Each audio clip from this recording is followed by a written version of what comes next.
नमस्कार, news portal today पर आपका स्वागत है। आईपीएस दयाशंकर करोड़ों रुपए के हवाला कारोबार का कनेक्शन होने का आरोप है उन पर। आईपीएस दयाशंकर के आवास से बरामद बेशकीमती जो सामान मिली है, चाहे वह 2.5 लाख से ऊपर की टीवी हो या फ्रिज या जो भी इलेक्ट्रॉनिक्स गैजेट है पूर्णिया एसपी के आवास में, लेकिन कागज पर कहीं भी दयाशंकर या उनकी मैडम का नाम नहीं है। अगर नाम है तो उनका सिपाही, फोन ड्यूटी या अन्य पुलिसकर्मी जो उनके साथ रहता है। और जब एसपीयू की टीम ने उनकी घर की तलाशी ली तो करीब 50 से अधिक ऐसे डिब्बे मिले जिनमें 5 केजी तक का सामान, जिसमें चावल, गरम मसाला, साबुन, तेल, शैम्पू वगैरह था। यानी राशन किराना का बंदोबस्त यदि कोई व्यक्ति जैसे आपातकाल के लिए करता है, वैसे उन्होंने अपने 2-3 साल का राशन और किराना का व्यवस्था कर रखा था। नेपाल का करीब 8 केजी के आसपास गरम मसाला मिला है। औसतन मसाला जो होता है नेपाल का, वो बहुत ही उत्तम कोटि का होता है और एक आध चुटकी पड़ता है सब्जी या किसी चीज़ में उसे जायकेदार बनाने। अब ये 8 केजी या जो 7 या 8 केजी मसाला है, इसका उपयोग वे अपने लिए, अपने परिवार, जो छोटा परिवार उसके लिए करने के लिए उन्होंने एकत्रित कर रखा था या कहीं और उन्हें देना था, यह अलग जांच का विषय हो सकता है। वही अब एक अंकिता नाम जो महिला है, इस वक्त एसबीयू के जांच के घेरे में है।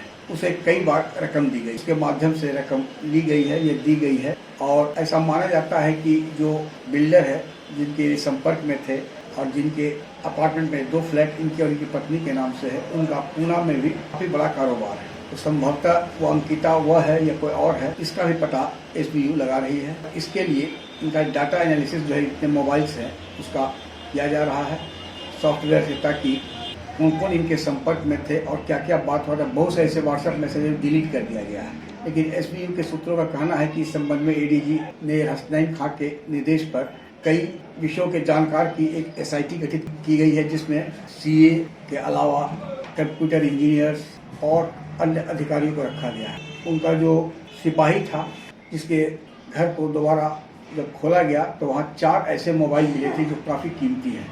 इनमें एक मोबाइल तो 2.5 लाख से ऊपर की है, जेवर है और भी कई चीज़ें मिली है, जिसका कागजात उक्त सिपाही के नाम पर है। साथ ही सिपाही के मोबाइल में कई जिलादेश यानी डिस्ट्रिक्ट ऑर्डर है, जिसमें ट्रांसफ़र, पोस्टिंग या कोई विभागीय कार्रवाई से संबंधित मामले को लेकर पूरा ब्यौरा है, जिसका एनालिसिस किया जा रहा है पटना स्थित एसबीयू मुख्यालय में।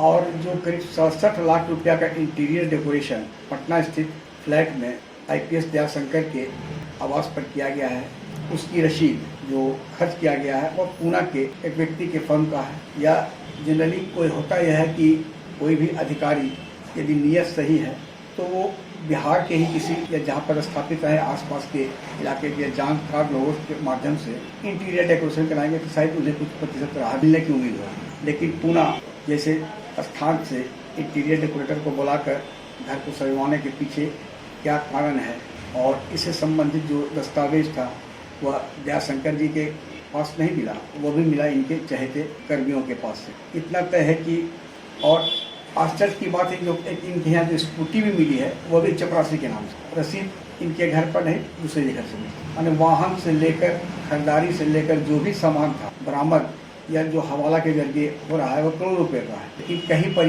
दयाशंकर जी उनकी मैडम का नाम नहीं है, रसीद है किसी दूसरे के नाम। यही जांच का विषय है और यही एसबीयू के लिए चुनौती बनी हुई है कि कैसे इस बात को अदालत में प्रमाणित किया जाएगा कि जो सामान इनके यहाँ से बरामद हुआ है और जिसकी रसीद इनके या तो सिपाही हो, होम ड्यूटी हो, रीडर है या एसएचओ है, इनके यहाँ क्यों मिली। मामला तो पेचीदा है और लंबा अनुसंधान का यह समय लगा, यह भी तय है। लेकिन महज 6 साल की फील्ड पोस्टिंग, 2014 बैच के अधिकारी हैं, 2016 में ये फील्ड में आए, एसडीपीओ बने, फिर शेखपुरा और फिर पूर्णिया में पुलिस कप्तान। महज 6 साल में 1.5 से 2 साल तक एसडीपीओ के रूप में रहे होंगे, ट्रेनिंग में रहे होंगे। उसके बाद जिस प्रकार से कागजात मिल रहा है और जो साक्ष्य है, तो इतना तय है कि बहुत जल्दी में थे ये। और टेस्ट मैच जो इनकी पाली थी, बहुत लंबी पाली होती है एसपी कार्यकाल, आईपीएस का कार्यकाल, ये 2020 मैच खेलने में लगे होंगे। यही कारण है कि जल्द ही पूर्णिया जैसे बहुत सुदूरवर्ती इलाके की गूंज पुलिस मुख्यालय से लेकर सत्ता के शीर्ष गलियारे तक पहुंची और उसका खामियाजा इन्हें भुगतना पड़ा है।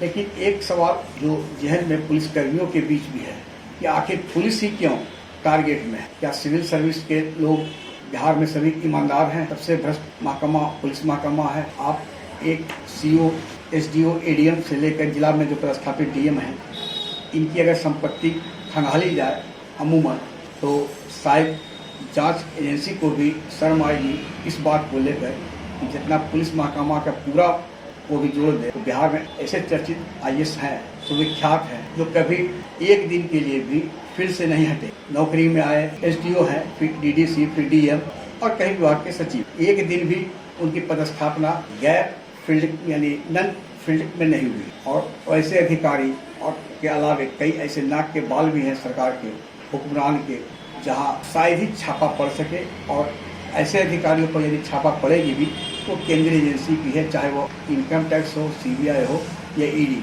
तब देखेंगे क्या क्या इम्तिहान मिलता है। आज लगता है जो स्थिति है, राजनीतिक हालात है, ऐसे में ऐसे अधिकारी भी आज न कल लपेटे में आएंगे और तब पता चलेगा कि असल खेल का मदारी कौन है और कौन नचा रहा है और कैसे सिर्फ और सिर्फ पुलिस महकमा अभी फिलवक्त टारगेट पर है।